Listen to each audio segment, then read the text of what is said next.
entering a glorious age when courage and justice lead the way. Get ready to dig deeper into the story of Salahuddin Al Ayyubi, a legendary hero who was the liberator of Jerusalem in the Middle Past. Enjoy watching the film that will upload your spirit and add your insight about Jerusalem and its relations with Palestine in the present time. This matter to me. I pray you retire unharmed.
The film begins with a prologue about the revelation of the Prophet Muhammad. Then the revelation spread from India to Andalusia, from Anatolia to the holy city of Jerusalem. And the preaching of the Prophet Muhammad and his successors spread by conquering the hearts of the people with gentleness, without cruelty and oppression. Islam spread everywhere with peace and justice. One day in the past, Muslims approached the heart of the cross and the Byzantine Empire. This made Pope Urbanus, who was in the land of the Franks, announce and ask for help from Christian kingdoms throughout Europe. Christian nations accepted Pope Urbanus' request. Everyone who could bear arms followed the Pope's orders. Pope Urban made a speech to his citizens that the Muslims had captured the holy city of Jerusalem, and they were getting closer to Constantinople, and it is obligatory for Christians to fight Muslims.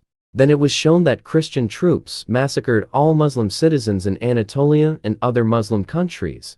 They oppressed everyone, both women and children. They did this along the route to Jerusalem until they succeeded in controlling and entering the holy city of Jerusalem. It is said that Jerusalem is the holy city of three religions. When Caliph Omar bin Khattab entered it, he brought peace and justice, but now the Crusaders are oppressing the citizens of Jerusalem. The scene shows someone writing a letter containing it. "Oh my son, you must know that Jerusalem is not only a city, but also a missionary. As long as the oppressors control Jerusalem, the Muslims will be imprisoned in oppression. And now, the Islamic world is waiting for a hero who will bring justice and defeat the infidels. And your job is to continue that noble goal to the next generation." And now, we only know that the person who wrote the letter was Imaduddin Zanki to his son Nuruddin Zanki. And we need to know that Nuruddin Zanki was the ruler of the Damascus region and its surroundings. And Damascus at that time was a Muslim territory with the center of the caliphate in Baghdad.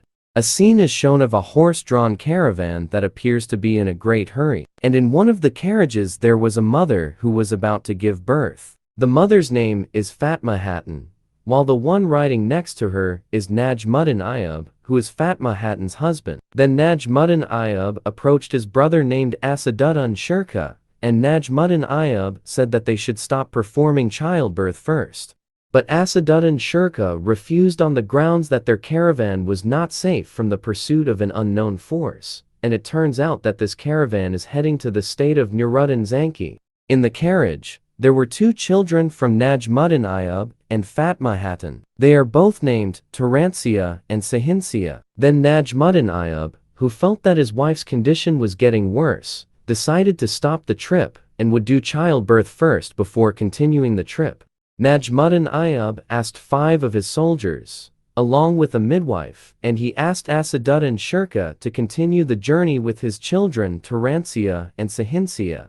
The scene changes to a room, where there is a woman who is about to give birth. Outside the room, Nuruddin Zanki was waiting, full of worry. Then he approached his wife, who had just given birth. Here, we are shown that the child who had just been born had just died. This shocked Nuruddin Zanki and his wife, and it turned out that this situation worsened the condition of Nuruddin Zanki's wife. And then Nuruddin Zanki's wife died. Nuruddin Zanki also cried over what happened to him. On the other hand, it turned out that Fatma Hatun gave birth to her child safely, and the child was given prayers by her father. Najmuddin Ayyub prayed that his son would become a hero for the holy city of Jerusalem.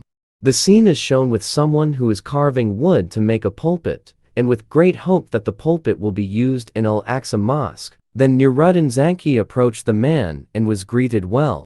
Nuruddin Zanki touched the pulpit while appreciating the conquest of Jerusalem that his children would do, but he loved his son so much that he had died. As encouragement, the man who made the pulpit advised Nuruddin that achieving noble goals does not have to be based on heredity. And the man who made the pulpit was of course sad about the death of Nuruddin's newborn child.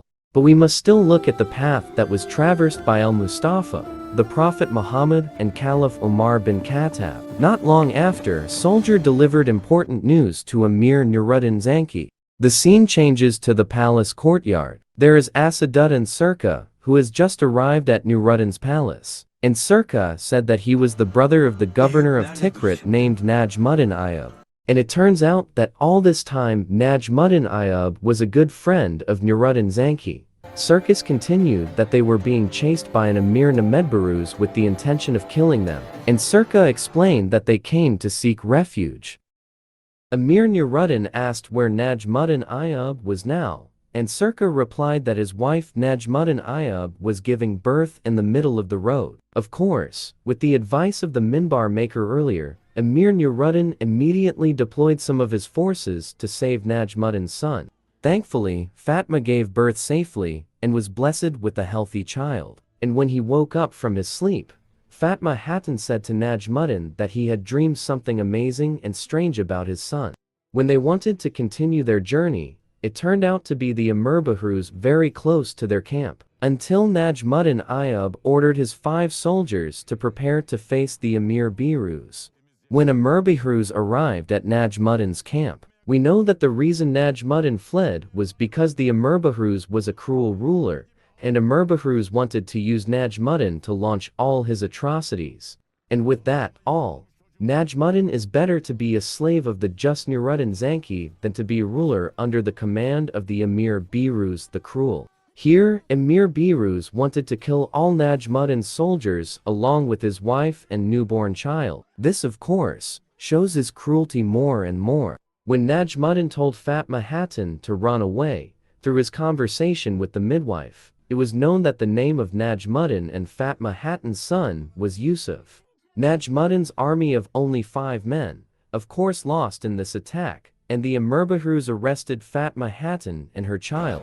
When the Emir's troops Bahruz wanted to take Yusuf, an arrow penetrated his head, and the one who shot it was Nuruddin Zanki, who from the start intended to help Nuruddin and his family.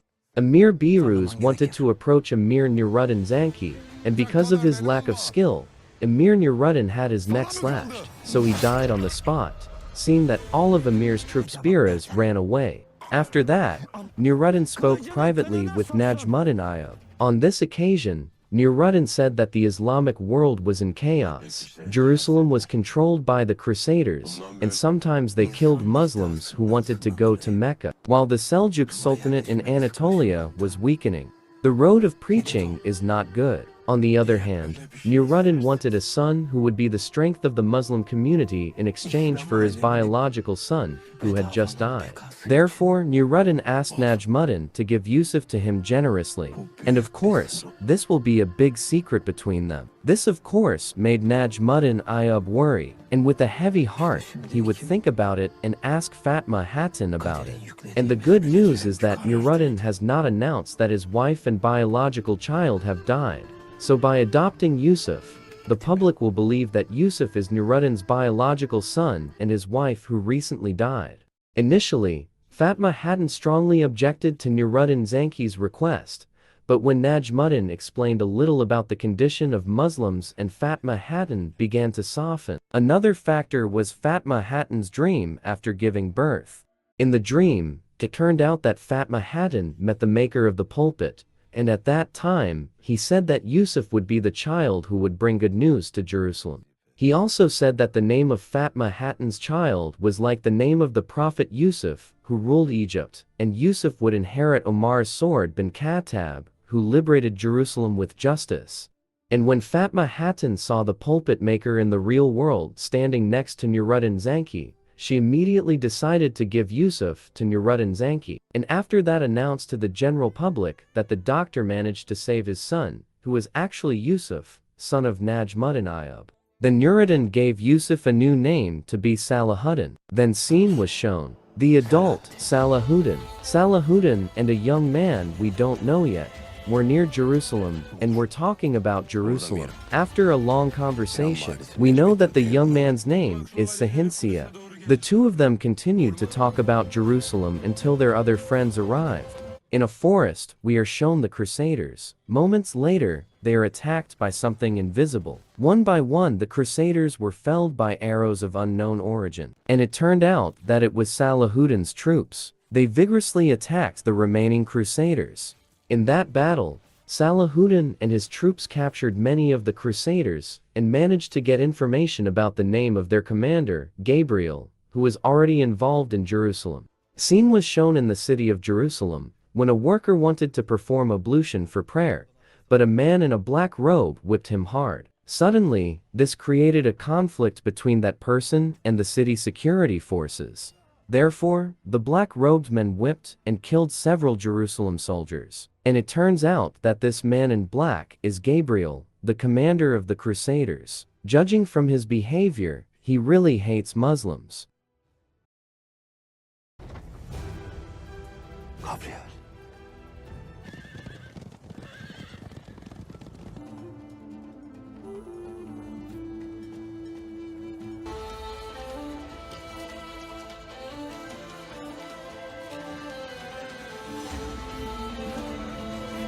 The condition of the city at that time was very sad. Many poor people stole bread because they were hungry, and there were many beggars roaming around. Gabriel is seen riding towards the palace with King Baldwin, and they discuss steps to strengthen the city of Jerusalem from attacks by the Muslims. Gabriel's brutality was seen when a young man tried to block their way. The young man was fed up with the oppression that was taking place in the city of Jerusalem. Then, without any pity, Gabriel slashed the young Muslim's neck. And after that, King Baldwin was informed that Salahuddin had come to Jerusalem, and King Baldwin ordered his soldiers to take Salahuddin to the city square. The Crusaders came to the Wailing Wall, and a Crusader forbade the Jews to pray even though it was the Sabbath, and the Crusaders wanted to kill the Jews, but fortunately Salahuddin held him back. This immediately created tension between the two armies. With courage and compassion, Salahuddin helped the Jews. When dealing with King Baldwin, Salahuddin asked about the Templar Knights who were directed towards Jerusalem. King Baldwin said it was none of your business. Salahuddin replied that the Templar Knights were sent to Jerusalem to attack Muslim lands. Then Salahuddin gave the Templar Knight symbol as proof that they had been detained. Salahuddin did not play along with King Baldwin and Gabriel's plans to attack Muslim lands. Salahuddin told King Baldwin that Gabriel had to leave Jerusalem as proof that King Baldwin would not attack Muslim lands, so that peace between King Baldwin and Sultan Nuruddin Zanki would continue. However, Gabriel said he didn't care about the troops captured by Salahuddin, because a larger army of Templars is coming. Salahuddin replied that don't forget about Nuruddin Zanki's conquest of the city of Urfa, which at that time was controlled by his father Gabriel. This is the reason why Gabriel has a grudge with Nuruddin Zanki, and Gabriel says that he will do whatever he wants to get his revenge. Then a woman is shown riding a horse entering the city of Jerusalem. Then, a mysterious figure aimed an arrow at Gabriel.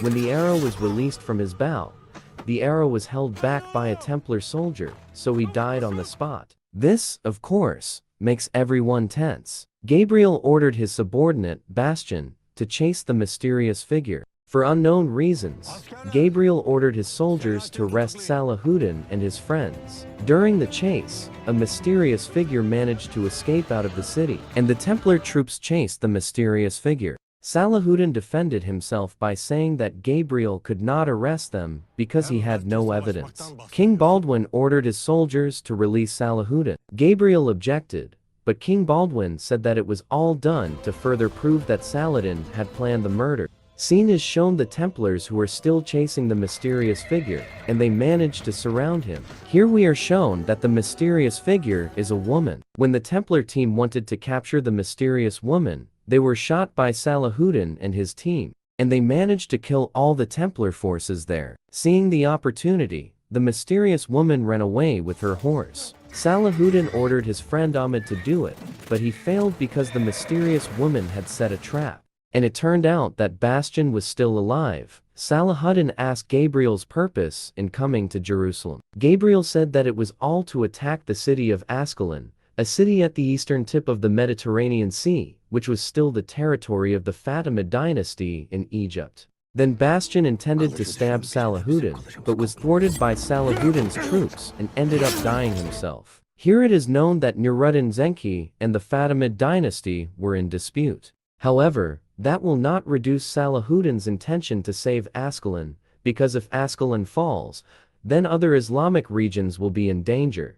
And on the hill, it turns out, there was a Templar scout who saw all this happening. At Nuruddin Zenki's palace in Damascus, an envoy from the Caliph of the Islamic Ummah, the Abbasid dynasty in Baghdad, arrived. This was with the aim of appointing Nuruddin Zenki as Sultan, because Sultan Ahmad Sankar from the Seljuk dynasty in Anatolia had died.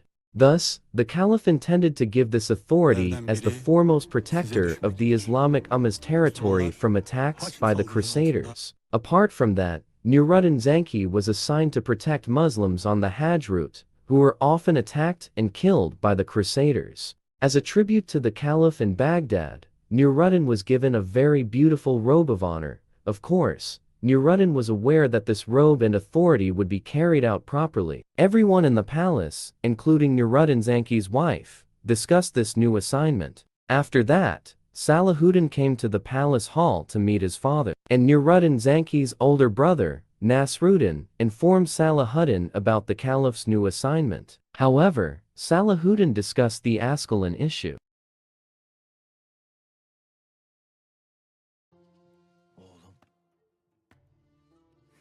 Öğrenmek için okumak, anlamak. Askalım. And it turns out that Salahuddin had been serving at the border for years, and after all this time, he had just returned to the palace. Scene was shown at King Baldwin's court. Gabriel tortured his eyes because of the information about Salahuddin killing all the Templar troops. Gabriel said that Salahuddin must have known about the plan to attack Ascalon. King Baldwin would help Gabriel in the attack by telling Nuruddin Zenki not to interfere with Ascalon. And of course, King Baldwin threatened Nuruddin Zenki with the pilgrimage. At Nuruddin's palace, a closed meeting was being held, which was attended by Sultan Nuruddin, Zenki, Salahuddin, and Nasruddin. They discussed Ascalon. Nasruddin opposed the state having to intervene in the Ascalon issue. But Salahuddin assured that if Ascalon was controlled by Christians, the condition of the Islamic State would be in danger. Nasruddin said that let the Fatimid dynasty help them. Salahuddin replied that the Fatimid dynasty had stopped aid to the city of Ascalon, so that the city of Ascalon was now alone in facing the Crusaders. Nasruddin, who was the brother of Sultan Nuruddin Zenki, said pessimistically that the Islamic country was being surrounded by Christian kingdoms, both in Jerusalem, Tripoli, and Antioch. However, Salahuddin said that the country must realize the noble ideals of Nuruddin Zenki from the past. When the Muslims could not take Jerusalem, it was not because of the power of the cross, but because of the division of the Muslim community. However, because this issue is very controversial, it will be discussed in the council.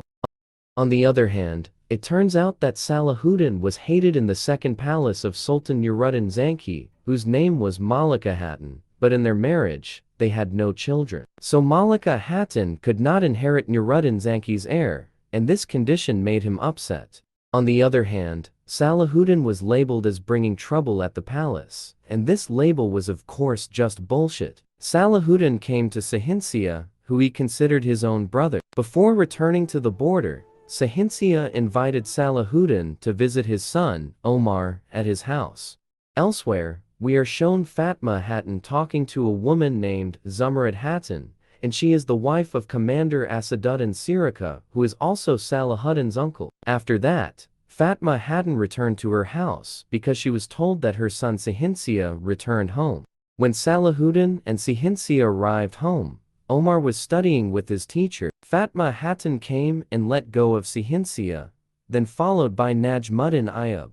After being told by Sahinsia that the person who came with him was Melik Salahuddin, Fatma Hatun was suddenly surprised and looked at Salahuddin curiously. With unstoppable happiness, Fatma Hatun called Salahuddin son, and then hugged him longingly. Najmuddin Ayyub, who saw him, became worried. Salahuddin said that since he was born, he had never felt a mother's love, but when Fatma Hatun hugged him, it felt like a real mother's hug. Fatma Hatun said it was all because she was Salahuddin's caretaker when he was a toddler. Scene returned when Salahuddin was given to Nuruddin Zanki. At that time, Fatma Hatun asked to be a nanny for her son Salahuddin for some time. Salahuddin said that this meant that Salahuddin and Sahinsia were blood brothers. Suddenly, Zumrad Hatun, who heard this, asked Fatma Hatun because she never knew that she had been Salahuddin's nanny. At the palace, a council is taking place discussing Ascalon. Some agreed with Salahuddin's opinion, but some also disagreed with the reason that the Fatimid dynasty in Egypt would increasingly hate Sultan Nuruddin Zanki and create chaos between the two Islamic countries. Before the council could reach a final decision, King Baldwin came to the council. Sultan Nuruddin asked King Baldwin why he had come to Damascus. King Baldwin said that Saladin came to Jerusalem and was killed in Jerusalem. Hearing that, Sultan Nuruddin didn't believe it. However, King Baldwin tells of the murder of the Crusaders who were chasing a mysterious woman while in Jerusalem. Nasruddin asked why Salahuddin had to commit murder. King Baldwin said it was all done because of his dispute with the commander of the Templar Knights, namely Gabriel. Salahuddin wants to thwart Gabriel's plan to attack Ascalon. Then King Baldwin threatened Sultan Nuruddin that if he interfered in the Ascalon issue, King Baldwin would kill the Muslims on the Hajj route. Of course, this put Sultan Nuruddin in a dilemma. At Sahinsia's house, he was visited by his older brother, Turansia. Turansia was told by Zumrad Hatun that Malik Salahuddin, who was sitting in front of him, was his milk brother. Scene moved to a city called Ascalon. There, the ruler of the city, Emir Mansur, was with his sister, Esma. They received news that the Templar Knights were approaching the city, and other bad news, namely that Emir Mansur's daughter, Surya Hatun, had come to Jerusalem as a traitor and tried to kill Gabriel. And now, we know that the mysterious woman in Jerusalem was the daughter of Emir Mansur. When Surya Hatun came, he told him everything. Surya did this so that Gabriel would not attack Ascalon. Apart from that, Surya said that the Fatimid dynasty, who had been his friends, had abandoned them. Emir Mansur then came to the city gates, and there was Gabriel and several of his troops. There, Gabriel showed him the heads of the spies that Emir Mansur had sent to Jerusalem. Thus Emir Mansur ordered his troops to prepare against the Templar forces. In Damascus, Salahuddin was questioned about his attitude in coming to Jerusalem. With all the problems that occurred, Sultan Nuruddin forgave Salahuddin on the condition that Salahuddin did not interfere in Ascalon's problems. But Salahuddin decided to keep saving Ascalon. On the other hand, Sultan Nuruddin, the vizier, Commander Asaduddin Sirka, and Nasruddin reminded Salahuddin not to interfere with the Ascalon issue, because it was the council's decision. Salahuddin reluctantly accepted the decision. At his house, Najmuddin questioned Fatma Hatun's attitude, who told him that she had been Salahuddin's caretaker. It was feared that this would make Sultan Nuruddin worried about the big secret between them. Salahuddin came to his father's room. Salahuddin asked about his father's attitude in stopping him earlier in the council, even though all this time it was Nuruddin Zanki who instilled in Salahuddin the dream of capturing Jerusalem. Nuruddin said that not everything had to be resolved with the sword, but Salahuddin had to be patient. Then Salahuddin asked about his father's attitude in not telling him that Fatma Hatun had taken care of him. Sultan Nuruddin answered that Fatma Hatun took care of him for a short time, so there was no need to tell him. A house of Salahuddin's friends waited for news from Salahuddin about the council's decision. When Salahuddin came, they were very disappointed when they were forbidden to go to Ascalon. But with his own plan, Salahuddin prepared his friends to go to Ascalon. A friend of Salahuddin said that if this was done, they would be punished for violating state orders. Salahuddin assured his friends that Ascalon's safety depended on them, and the safety of Sultan Nuruddin's country depended on Ascalon. At that time, Turansia asked Salahuddin to be included in helping Ascalon. Initially Salahuddin objected, but he managed to convince Salahuddin. In Ascalon, Gabriel was on his warship to attack Ascalon from the sea route, because the city of Ascalon did not have any defenses on its coast. Then Gabriel was informed that Salahuddin was on his way to Ascalon. Therefore, Gabriel ordered some of his troops to monitor the land route with the aim of preventing Salahuddin and his friends from entering the city of Ascalon. In the city, Emir Mansur was preparing to fight the Templar troops. Gabriel's troops shot arrows filled with gunpowder and destroyed Ascalon. Across the sea, Salahuddin and his friends planned to enter the city by swimming along the coast.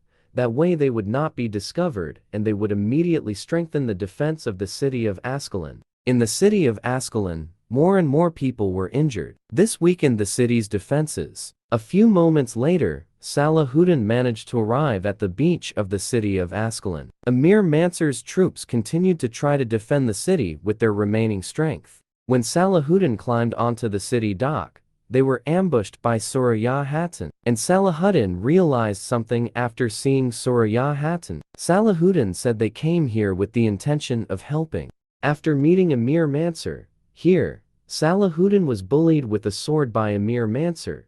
This was done because Emir Mansur did not believe that the son of his enemy would help them. But after Salahuddin gave a reason about the importance of Ascalon for the unity of the Islamic world, and convinced by his children of the increasingly weak condition of Ascalon, so Emir Mansur received Salahuddin and his companions. Here, Emir Mansur was reassured that Salahuddin's forces were equal to the three forces of the Templar forces.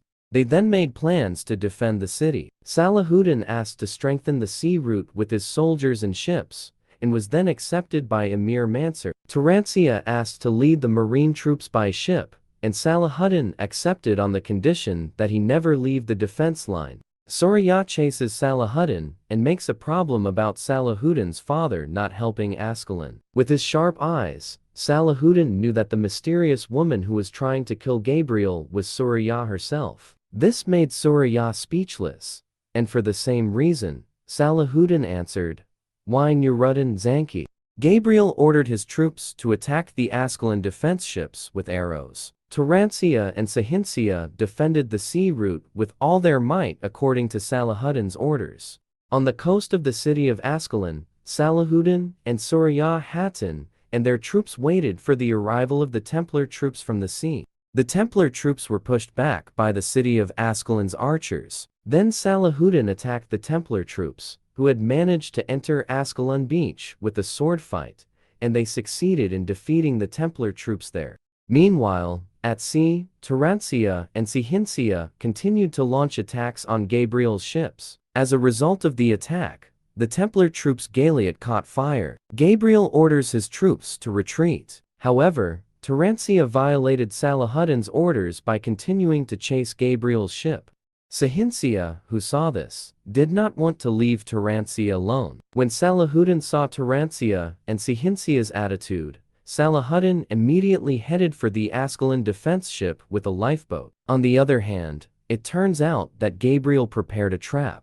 When Salahuddin arrived at Sahinsia's ship, he ordered the troops on the ship to be withdrawn. However, Salahuddin's troops had already fallen into Gabriel's trap. Arrows were fired at Salahuddin's troops, so they were pushed back. In the palace of Najmuddin Ayyub, facing the Sultan Nuruddin Zanki, the Sultan reminded about the importance of keeping secrets about Salahuddin. Because all of Najmuddin Ayyub's children are in Ascalon, so he asked that the Sultan not punish them for violating the state order. Because if not, Najmuddin will tell Salahuddin everything. Gabriel continued to push Salahuddin's troops, and Sahinsia was hit by an arrow in his shoulder. Then Gabriel took out his deadliest weapon, the famous Greek fire. Scene moves to the palace. Apparently before leaving for Ascalon, Sahinsia was told by his mother that Salahuddin was his sibling, therefore Fatma Hatun asked Sahinsia to protect him, and Fatma Hatun asked Sahinsia to keep the matter a secret. On the ship, when Sahinsia was in pain, he said to Salahuddin that he would tell him something important, and the film ends. Okay, friends, in the second episode we will find out how the first episode continues. See you in the next episode. Don't forget to like, subscribe, and share, so you always get the latest videos. May we all always be protected by the Almighty God. Amen. Bye bye.